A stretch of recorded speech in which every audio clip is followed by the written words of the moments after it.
और हल्द्वानी के बनभूलपुरा में हुए दंगे में नगर निगम की जेसीबी समेत बड़ी संख्या में वाहनों को उपद्रवियों ने आग के हवाले कर दिया। पुलिस ने इस पूरे मामले में अवैध कब्जा जमाने वाले अब्दुल मलिक को नगर निगम के हुए नुकसान की भरपाई करने के संबंध में नोटिस जारी किया है। डीएम नैनीताल और नगर निगम की प्रशासक वंदना सिंह ने बताया कि नगर निगम द्वारा नुकसान का आकलन किया गया है। फिलहाल 2 करोड़ 44 लाख रुपए का आकलन किया गया है, जिसका नोटिस अब्दुल मलिक को दे दिया जाएगा और उनसे नुकसान की भरपाई की जाएगी। वहीं दंगा प्रभावित क्षेत्र में 127 शस्त्र लाइसेंस को सस्पेंड कर दिया गया है।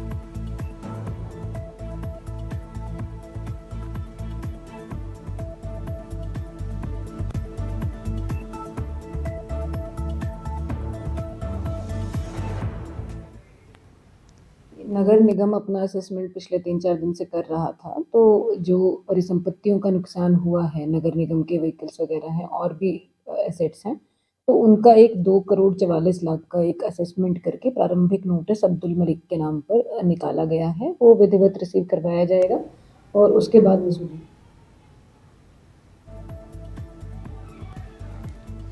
और इसी खबर पर ज्यादा जानकारी के साथ अभय कैंतुरा हमारे साथ जुड़ गए। अभय, अब्दुल मलिक को जो है नगर निगम की ओर से नोटिस दे दिया गया है, क्या अपडेट है? जी बिल्कुल, ये कह सकते हैं कि हल्द्वानी हिंसा का जो मुख्य आरोपी है अब्दुल मलिक, उसको नगर निगम हल्द्वानी की तरफ से 2 करोड़ 44 लाख का एक नोटिस यहाँ पर दिया गया है, जिसमें कहा गया है कि जो नगर निगम की संपत्ति को जो नुकसान हुआ, उस नुकसान की जो भरपाई होगी वो अब्दुल मलिक को यहाँ पर करनी होगी और उसके लिए बाकायदा उन्हें एक नोटिस सर्व कर दिया गया है। 15 फरवरी तक का टाइम यहाँ पर दिया गया है, जिसमें उन्हें ये पैसा वहाँ पर जमा कराना होगा। अगर उनके द्वारा पैसा जमा नहीं किया जाता है तो फिर ये समझा जा सकता है कि जो नगर निगम की जो अग्रिम जो कार्रवाई होगी उसमें उनकी संपत्ति को कुर्क करने का काम यहाँ पर किया जाएगा। नगर निगम की तरफ से लगातार ये प्रशासन की तरफ से ये कार्रवाई वहाँ पर की जा रही है ताकि उत्तराखंड हल्द्वानी में जो हिंसा हुई है उस हिंसा को जो नुकसान है उस नुकसान की भरपाई यहाँ पर की जा सके। अभी तक क्या प्रयास ये कह सकते हैं कि जो पुलिस प्रशासन की जो टीमें थी वो मुख्य आरोपी को पकड़ने के लिए लगातार यहाँ पर काम कर रही थी और अब नगर निगम की तरफ से भी हल्द्वानी हिंसा के मुख्य आरोपी के खिलाफ जो शिकंजा है उस शिकंजे को कसने का काम यहाँ पर किया जा रहा है। जी, और वहीं डीएम नैनीताल की ओर से भी कहा गया है कि नगर निगम द्वारा जो नुकसान हुआ है उसका आकलन करके ये नोटिस जो है उनको जारी किया गया है और अगर जो है ये राशि उनकी तरफ से नहीं पेश की जाती, इसके बाद जो है प्रशासनिक तौर पर क्या कार्रवाई उठाई जाएगी, क्या कदम उठाए जाएंगे? देखो, सबसे पहले ये समझा जा सकता है कि 15 फरवरी तक का उनके पास यहाँ पर समय है।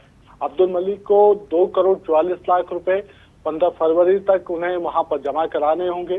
जो नगर निगम की तरफ से नुकसान का जो आकलन यहाँ पर किया गया उस नुकसान की भरपाई के तौर पर उन्हें यहाँ पर देना होगा। अगर वो इस राशि को जमा नहीं करते हैं तो फिर 15 फरवरी के बाद जो विधि सम्मत जो कार्रवाई है जिसमें संपत्ति को कुर्क भी किया जा सकता है, संपत्ति को जब्त किया जा सकता है, जो आरोपी की संपत्ति है उस पर जिला प्रशासन की तरफ से कार्रवाई की जा सकती है। तो ये समझा जा सकता है कि ये कार्रवाई आगामी दिनों तक है, लेकिन 15 फरवरी तक का समय उन्हें जरूर यहाँ पर दिया गया है। जी, अब है बताया जा रहा है कि दंगा प्रभावित जो क्षेत्र है वहां पर 127 शस्त्र लाइसेंस को भी सस्पेंड किया गया है। बिल्कुल, ये कह सकते हैं कि अभी ये जो कार्रवाई हुई है ये कार्रवाई सुरक्षा के लिहाज से महत्वपूर्ण थी, क्योंकि आने वाले दिनों में या आने वाले समय में इस तरीके के कोई भी वहां पर ऐसी हिंसात्मक घटना और वहां पर न घटे। सुरक्षा के लिहाज से जरूरी था कि जो शस्त्र लाइसेंस है उन सभी को वहां पर कार्रवाई करते हुए उन सभी को जमा वहां पर किया जाए। यही वजह रही कि जिला प्रशासन की तरफ से 120 लोगों के वहां पर शस्त्र लाइसेंस निरस्त किए गए। 120 लोगों के 127 जो लाइसेंस है जिन्हें जमा करने के लिए कहा गया है। अगर उनकी तरफ से जमा नहीं किए जाते हैं तो फिर सीधे तौर पर उनके खिलाफ भी वहां पर कार्रवाई की जा सकती है। ये निर्णय इस वजह से भी लिया गया है ताकि जनपद में किसी भी प्रकार से या जो संभावित जो क्षेत्र हैं जहां पर दुर्घटनाग्रस्त हो सकते हैं या ऐसी हिंसा वहां पर हो सकती है वहां पर इस तरह की हिंसा और ना भड़के, और अगर होता है तो फिर किसी भी प्रकार से इन हथियारों का उपयोग वहां पर ना हो पाए, क्योंकि जिस प्रकार से गोलियां वहां पर चली है तो सीधे तौर पर समझा जा सकता है कि प्रशासन के लिए बड़ा चिंता का विषय है। और यही वजह रही कि कार्रवाई वहां पर की गई है शस्त्र लाइसेंस के लिए।